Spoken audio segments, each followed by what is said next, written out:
The information about pollution on Godrevy Stream is almost a footnote to the general beach notices and says nothing of CSOs or human sewage, but at least there's a sign.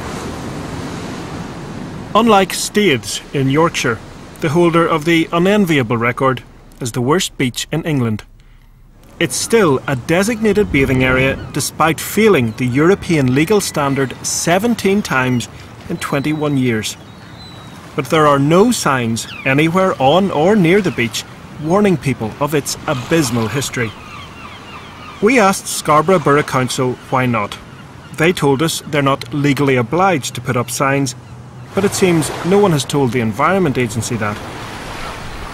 Well, there should be signs on the beach, because if it fails the Bathing Water Directive, there should be signage. There's a simple system of signs to say whether something is all right to bathe in or not. So is there no? There are no signs, and Staithes continues to be a designated bathing area. Perhaps the new European Bathing Water Directive will come to the rescue of British bathers. By 2012, it'll be law for bathers to be better informed about the water they're swimming in. And this is the future. Daily water quality information, part of a scheme in Scotland.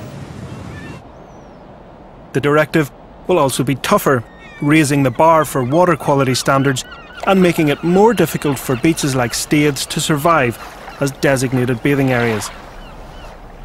But no new European directives are ever going to flag up the problem at Llanelli Beach in South Wales.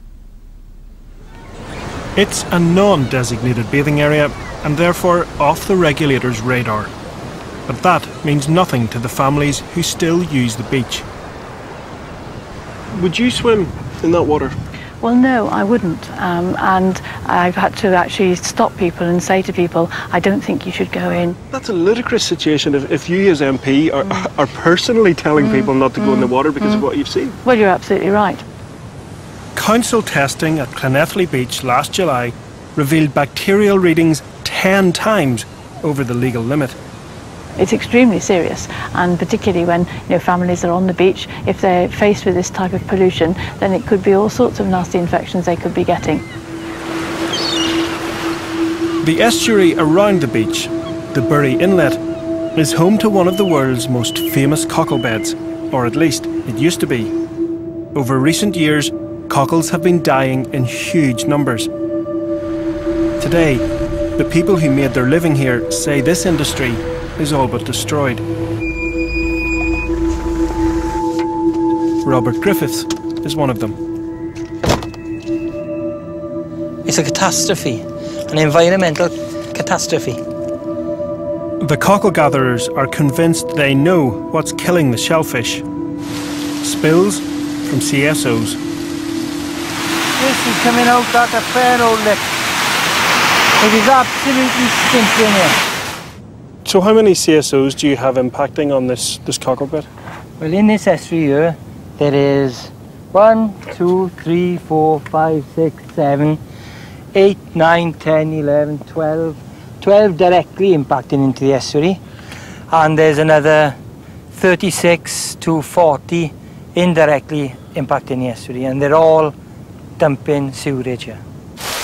Welsh Water have confirmed that in one 12-month period, 2 CSOs in the area spilled over 200 times between them.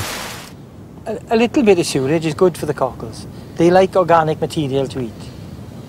But they don't like it shoved down their throat at a million miles an hour.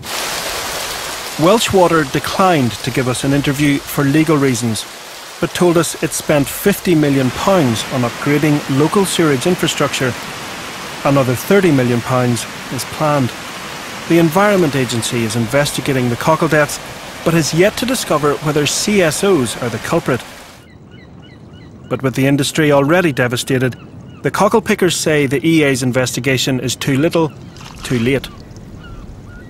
Well, they're not fit for purpose. They're just not fit for purpose. They're here to protect the environment. That's their remit.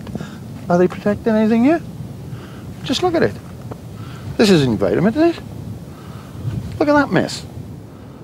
I think that if they have concerns and they don't feel that they're being heard, I'd be very happy for them to write to me and I'll see what I can do about it. At the moment, we cannot be proud of this situation. We're absolutely ashamed of it, and we need to make absolutely sure that we put something in place to get things improved in the future.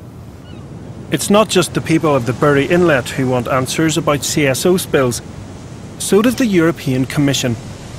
The Commission is taking legal action against the UK based on test cases where CSOs have allegedly been spilling too much at Torbay, Whitburn, London and Kilbarchan in Scotland.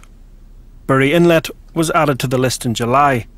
Panorama has also learned that the Commission believes the problem of high-spilling CSOs is widespread right across the UK. If the EC wins the case, there is no cheap fix. The cost of upgrading this country's CSO network will run to billions. And it'll be us, water company customers, picking up the tab. At the heart of the EC case will be the impact CSOs have on our bathing water quality. At the moment, the only way to assess that impact is the Environment Agency's standard testing regime. But that test is 40 years old, and science is moving on. The current techniques that are available tell you that there could be something bad in that environment, but it doesn't tell you the whole story. It doesn't tell you the exact species.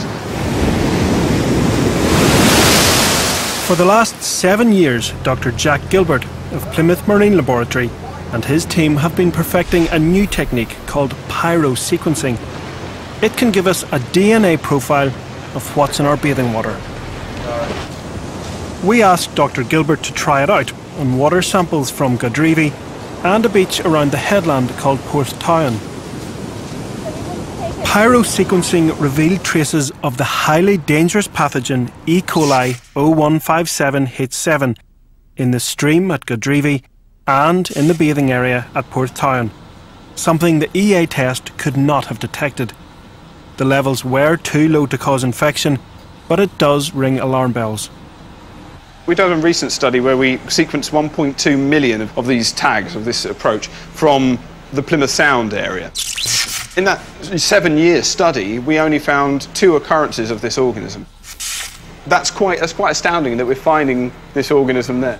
That's interesting, but I think that we don't believe it is a reliable indicator of whether or not there is pollution in the water on its own. You don't think it's in any way significant that we find it? It may or may not be significant. I don't have enough evidence in front of me to answer that question. Southwest Water says it's unlikely the E. coli is coming from any of its CSOs and that a more likely source is runoff from farms. Dr. Gilbert thinks the only way to determine the source and levels of E. coli in the water is to do more testing.